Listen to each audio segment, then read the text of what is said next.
The house was eerily quiet that afternoon, the kind of silence that makes you notice the hum of the fridge or the birds singing outside. I sat alone in the living room, flipping through a magazine without really reading it. My husband, Ryan, was away on another business trip. I wasn't bothered. It was routine by now.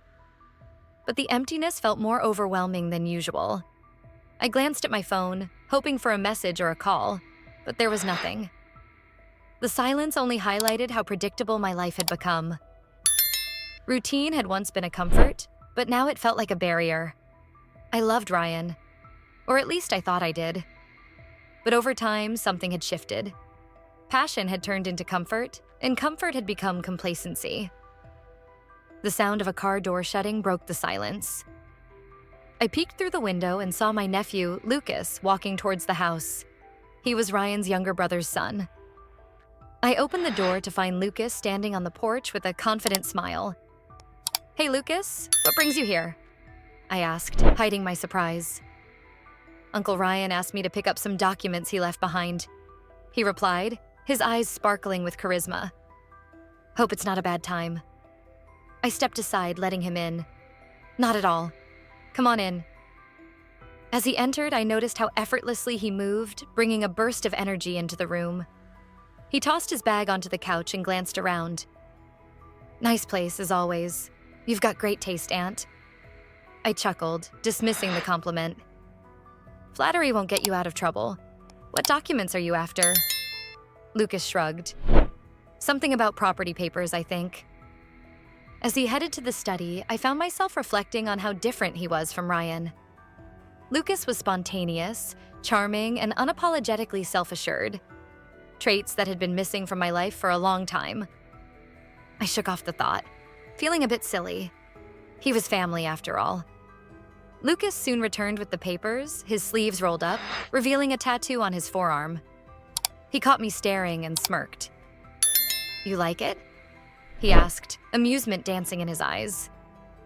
"It's interesting," I replied, feeling a bit embarrassed. We sat down and chatted for a while, sharing stories and laughter. Lucas's tales were lively and humorous, a stark contrast to the monotony I'd grown accustomed to. For a moment, I forgot about everything else. My husband, my responsibilities, the unspoken rules of propriety.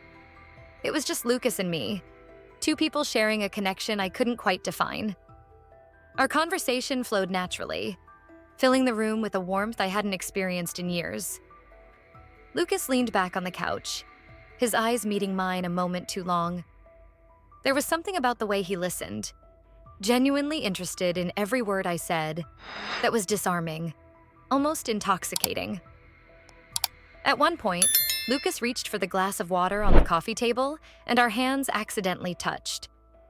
The contact was brief, but it left a lingering sensation in my mind.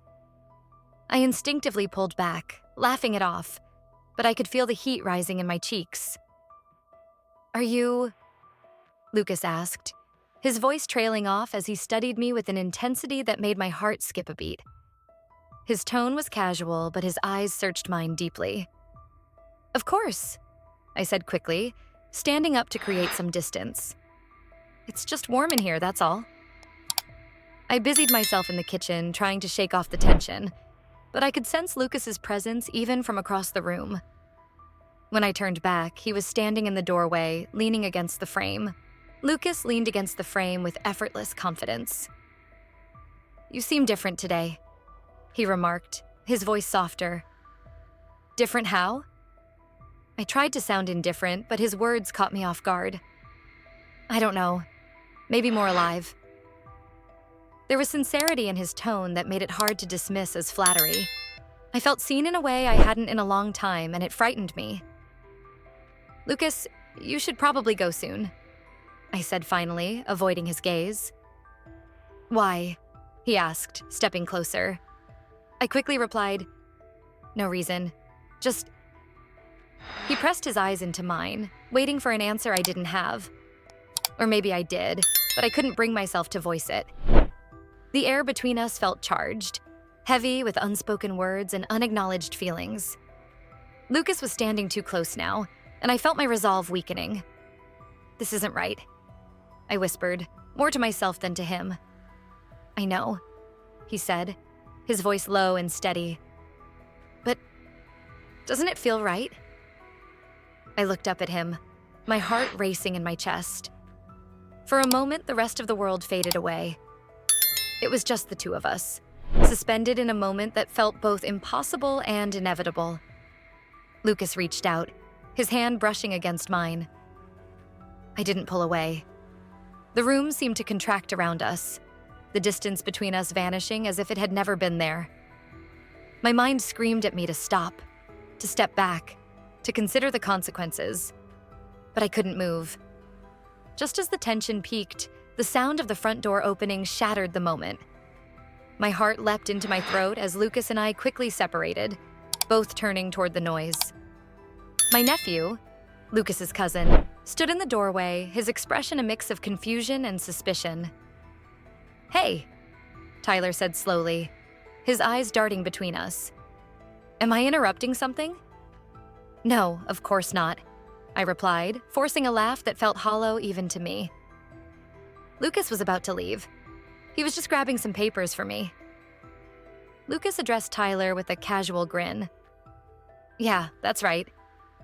Tyler raised an eyebrow, clearly not convinced. As I tried to compose myself, Lucas turned to leave, but not before locking eyes with me in a brief, charged moment. "Guess it's good timing then," Tyler said, his voice neutral. "Uncle asked me to stop by and pick up the same papers." My stomach churned as I realized Lucas's excuse had been exposed. Tyler's presence was a stark reminder of the line I had nearly crossed, and shame washed over me like a wave. "I think there's been a misunderstanding," I said quickly, desperate to regain control of the situation. "Lucas already has the documents. You don't need to be here." Tyler didn't move, his eyes narrowing slightly. "Funny, he didn't mention you'd be here." Lucas shrugged, his easy demeanor unchanged. "I didn't think it mattered. We were just catching up, nothing more." The words hung in the air, seemingly harmless on the surface but loaded with unspoken meaning. Tyler seemed to sense it. His gaze lingered on me for a moment longer than was comfortable. "Well, I'll let you two continue," he said finally, his tone clipped. He turned and walked back out the door, leaving it slightly ajar behind him. The ensuing silence was overwhelming. Lucas looked at me, his expression unreadable. I let out a shaky breath, my mind racing. The moment had passed, but its weight still lingered in the air. Lucas stood there, unmoving, his gaze locked onto mine as if searching for something. An answer, a confession, maybe even permission. I looked away first. "You should go," I murmured, barely recognizing my own voice. Lucas didn't argue. He simply nodded, grabbing his bag and heading toward the door. But just as he reached it, he hesitated. "You felt it too," he said softly without turning around. A statement, not a question. I closed my eyes for a brief moment, steadying myself. It doesn't matter. Lucas exhaled a short, bitter laugh. "Maybe not now, but it will." And with that, he left, the door clicking shut behind him. I stood there, my pulse still uneven, staring at the space he had just occupied. The room felt different now. Emptier, colder, as if something vital had just slipped through my fingers. I ran a hand through my hair, trying to compose myself, but the feeling in my chest refused to fade. It wasn't just attraction. It wasn't just loneliness. It was the terrifying realization that for the first time in years, I had felt alive. And that was the most dangerous thing of all. Hours passed, but my mind was still stuck in that moment. Lucas's words kept echoing. "You felt it too." I lay on the bed, staring at the ceiling. I thought I could sleep, but I was wrong. There was a heaviness in my chest. Was it guilt or something else I was trying to suppress? I thought about Ryan. How long had we been married? 5? 6? The days had added up and our relationship had become a habit. The spark I used to feel at his touch had been replaced by mundanity. It wasn't as if the bond between us was broken, but there was nothing that excited me anymore. But Lucas, I thought about how he kept his eyes on me, how he looked at me. What I saw in his eyes was something that had been missing from Ryan's gaze for so long. Curiosity, genuine interest. I picked up my phone, involuntarily looked at Lucas's number. Should I have written it down? What was I supposed to say? I'm sorry. But for what? For myself or for how I felt? My fingers were stuck on the screen. Finally, I took a deep breath and put the phone down on the table.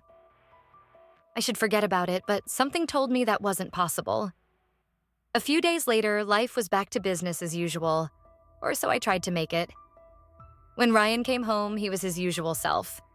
He talked about work, complained about problems with clients, said he was tired.